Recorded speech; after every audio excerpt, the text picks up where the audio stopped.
The live TV, सच सबसे आगे। नमस्कार, द लाइव टीवी आप देख रहे हैं। आपके साथ मैं हूं आदित्य कुमार। देश में कोई ना कोई ऐसा मुद्दा जरूर होता है जिस मुद्दे को लेकर सियासत होती रहती है। आप जानते हैं कि पहले बाबरी मस्जिद को लेकर किस तरीके की बातें हो रही थी और फिर वो किस तरीके से मसला चलता रहा। कई राजनीतिक पार्टियों ने उसका इस्तेमाल करने की भी कोशिश की। आपने देखा कि कसम राम की खाते इस तरीके के नारे भी लगे।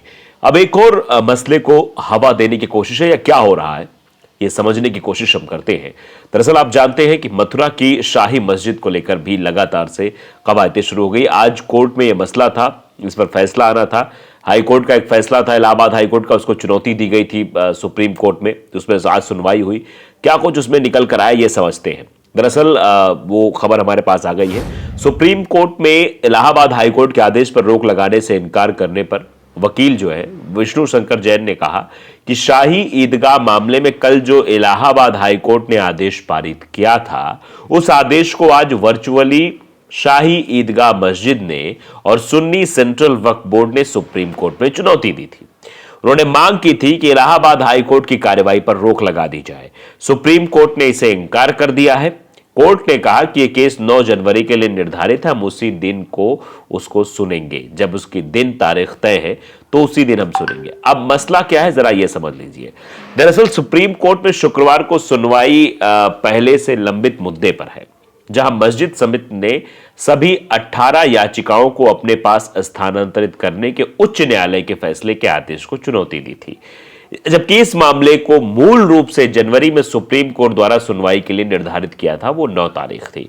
मस्जिद समिति ने गुरुवार को मामले की सुनवाई की मांग की थी, जो सुनवाई हुई और सुनवाई के बाद किस तरीके से उस फैसले को बरकरार रखा है।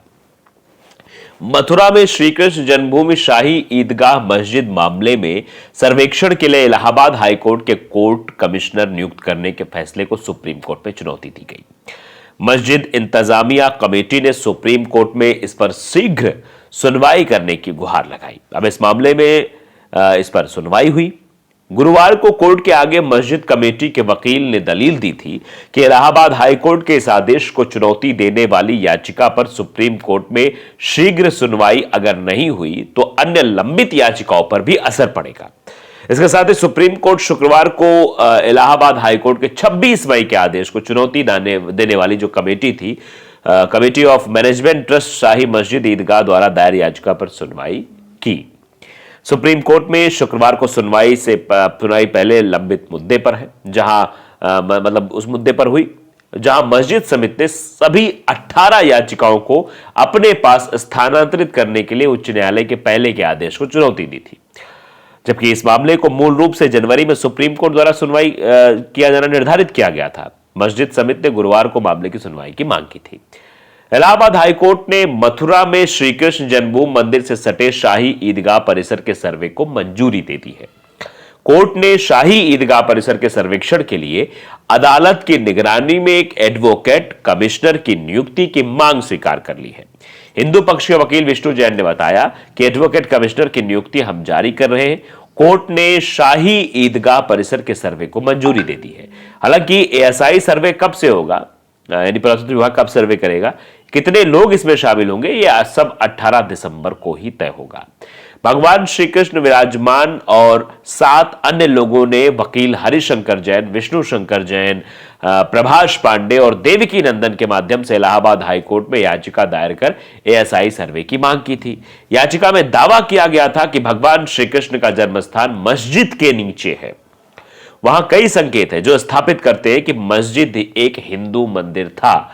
अधिवक्ता विष्णु शंकर जैन के अनुसार आवेदन में इलाहाबाद हाईकोर्ट के समक्ष यह प्रस्तुत किया गया था कि वहां एक कमल के आकार का स्तंभ मौजूद है जो हिंदू मंदिरों की विशेषता है। याचिका में कहा गया था यहां शेषनाग की एक छवि भी मौजूद है जो हिंदू देवी देवताओं में से एक है। उन्होंने जन्म वाली रात भगवान श्री कृष्ण की रक्षा भी की थी। अदालत में यह भी प्रस्तुत किया गया कि मस्जिद के स्तंभों के निचले भाग पर हिंदू धार्मिक प्रतीक और नक्काशी भी वहां पर है। आवेदक ने कोर्ट से अनुरोध किया कि कुछ निर्धारित समय अवधि के भीतर शाही ईदगाह मस्जिद का सर्वेक्षण करने के बाद अपनी रिपोर्ट प्रस्तुत करने के लिए विशिष्ट निर्देशों के साथ कमीशन की नियुक्ति की जा सकती है। याचिकाकर्ताओं ने इलाहाबाद हाईकोर्ट से शाही ईदगाह मस्जिद के एएसआई सर्वे की पूरी कार्रवाई की फोटोग्राफी और वीडियोग्राफी कराने का निर्देश किया था, इसकी मांग भी की थी।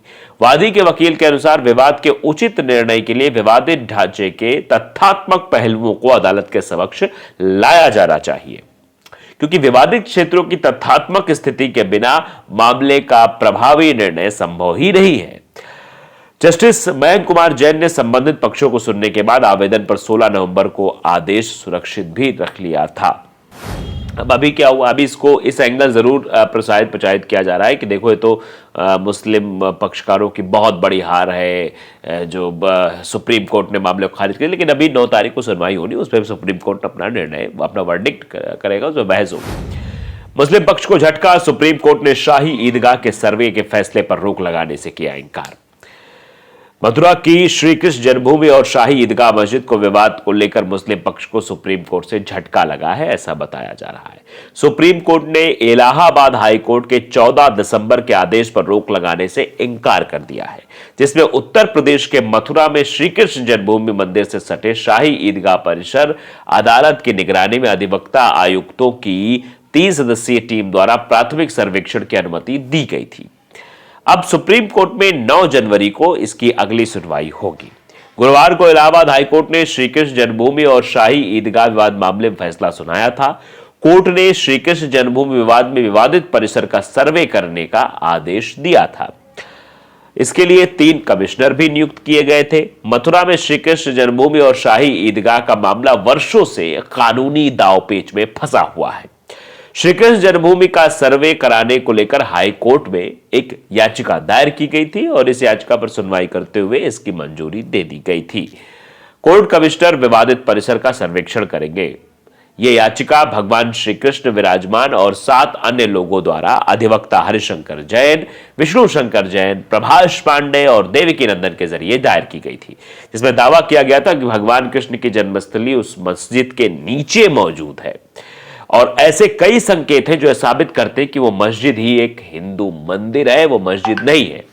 जस्टिस मयंक कुमार जैन की सिंगल बेंच ने यह महत्वपूर्ण निर्णय दिया था। हाईकोर्ट में श्री कृष्ण विराजमान की ओर से इसको लेकर अर्जी भी दाखिल की गई थी। अर्जी में एडवोकेट कमिश्नर द्वारा सर्वे कराए जाने की मांग की गई थी। अर्जी पर सुनवाई होने के बाद जस्टिस मयंक कुमार जैन ने 16 नवंबर को अपना फैसला सुरक्षित रख लिया था।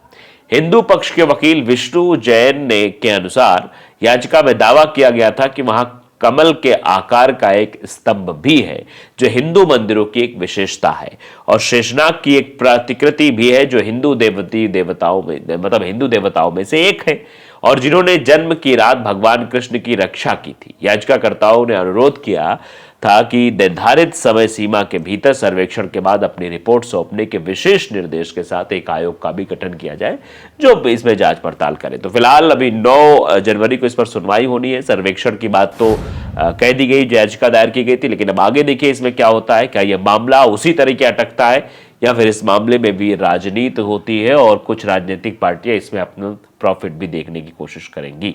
लाइव टीवी को अगर आपने सब्सक्राइब नहीं किया जरूर करिए, बेल आइकन दबाइए ताकि सच खबर आप तक पहुंचती रहे। नमस्कार। द लाइव टीवी, सच सबसे आगे।